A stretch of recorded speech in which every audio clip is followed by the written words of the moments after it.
Hi ನನ್ನ ಎಲ್ಲ ರೈತ ಮಿತ್ರರಿಗೆ ನನ್ನ ನಮಸ್ಕಾರಗಳು. ಇವತ್ತು ಮಧ್ಯಾಹ್ನ 2 ಗಂಟೆ ಆಗಿತ್ತು. ಕರೆಂಟ್ ಬಂದಿತ್ತು.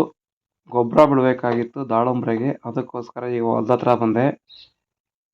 ಮೊನ್ನೆ ಎಲ್ಲ ದಾಳಂಬ್ರೆ ಕಟಾವಾಗಿತ್ತು. ಸೊ ಇವಾಗ ಬರೀ ಖಾಲಿ ಗಿಡ ಇದ್ದಾವೆ. ಖಾಲಿ ಗಿಡಕ್ಕೆ ಗೊಬ್ಬರ ಕೊಡಬೇಕಾಗಿತ್ತು. ಅದಕ್ಕೆ ಬಂದೆ. ನೋಡಿ ಆಲ್ರೆಡಿ ಮಿಷಿನ್ನು ಎಲ್ಲ ರೆಡಿ ಮಾಡಿ ಒಂದು ಅರ್ಧ ಡ್ರಮ್ಮು ನಿನ್ನೆ ಬಿಟ್ಟಿದ್ದೆ. ಕರೆಂಟ್ ಹೋಗಿತ್ತು. ಮತ್ತೆ ಅದಕ್ಕೆ ಇವಾಗ ಬಿಡಬೇಕಾಗಿತ್ತು. ಬಂದೆ ಇವಾಗ ಹೊಲ್ದ ಹತ್ರ. ನೋಡಿ ಎಲ್ಲ ರೆಡಿ ಮಾಡೋದು ಹಂಗೆ ಬಿಟ್ಟೋಗಿದ್ದೆ. ನಿನ್ನೆ ಬಿಡ್ಬೇಕಾದ್ರೆ ಸ್ವಲ್ಪ ಪೆಟ್ರೋಲ್ ಕಡಿಮೆ ಆಗಿತ್ತು. ಪೆಟ್ರೋಲ್ ತಗೊಬಂದೆ. ಹಂಗೇನೆ ಪೆಟ್ರೋಲ್ ಹಾಕಬೇಕಾಗಿತ್ತು. ಪೆಟ್ರೋಲ್ ಹಾಕೋಣ ಅಂತಾನು ಪೆಟ್ರೋಲ್ ಹಾಕೋಬೇಕು. ಪೆಟ್ರೋಲ್ ಹಾಕ್ತಾ ಇದ್ದೀನಿ ನೋಡಿ.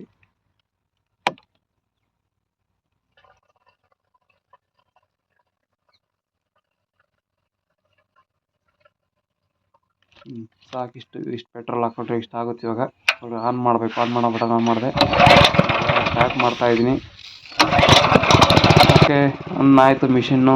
ಇವಾಗ ಇದೆಲ್ಲ ಗೊಬ್ಬರ ಸ್ವಲ್ಪ ಕೆಳಗಡೆ ತಳಕ್ಕೆ ಹೋಗಿ ಕೂತಿರುತ್ತೆ. ಸೊ ಒಂದೆರಡು ಸರಿ ಮಿಕ್ಸ್ ಮಾಡಿಬಿಟ್ಟು ನೀಟಾಗಿ ರನ್ ಮಾಡ್ತಾ ಇದ್ದೀನಿ ನೋಡಿ. ದಾಳಂಬ್ರೆ ಬೆಳೆಗಾರರಿಗೆ ಗೊತ್ತಾಗುತ್ತೆ ಇದು ಯಾವ್ದು ಗೊಬ್ಬರ ಅಂತ ಆಲ್ಮೋಸ್ಟು ನೋಡಿದ್ರೆ.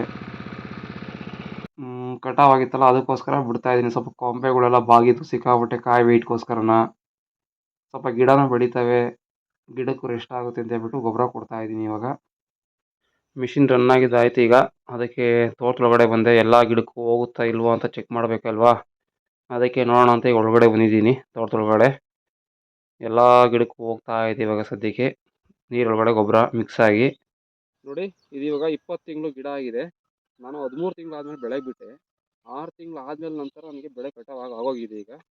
ಸೊ ನನಗೆ ಒಂದು ಬೆಳೆ ತಗೊಂಡ್ಮೇಲೆ ಫುಲ್ ಎಕ್ಸ್ಪೀರಿಯೆನ್ಸ್ ಆಗಿದೆ. ಇವಾಗ ನಾನು ನೆಕ್ಸ್ಟ್ ಬೆಳೆ ರೆಡಿ ಮಾಡಬೇಕಲ್ವಾ. ಅದಕ್ಕೆ ಮೊನ್ನೆ ಇವೆಲ್ಲ ಗೊಬ್ಬರ ಬಿಡ್ತಾ ಇದ್ದೀನಿ. ಗೊಬ್ಬರ ಬಿಟ್ಟಿದ್ದಾಗಿದ ತಕ್ಷಣ ನಿಮಗೆ ಎಲ್ಲ ವೀಡಿಯೋನು ಅಪ್ಲೋಡ್ ಹೋಗ್ತಾ ಇರ್ತೀನಿ. ನೆಕ್ಸ್ಟ್ ಬೆಳೆ ಏನು ಮಾಡಬೇಕು ಏನಿಲ್ಲ ಅಂತ ಎಲ್ಲ ವೀಡಿಯೋನು ಅಪ್ಲೋಡ್ ಮಾಡ್ತೀನಿ ನಿಮಗೆ. ಇವಾಗ ಫೈನಲ್ ಆಗಿ ನನ್ನ ವೀಡಿಯೋನ ಇದೇ ಥರ ಫಾಲೋ ಮಾಡಿ, ಸಬ್ಸ್ಕ್ರೈಬ್ ಮಾಡಿ, ಕಮೆಂಟ್ ಮಾಡಿ.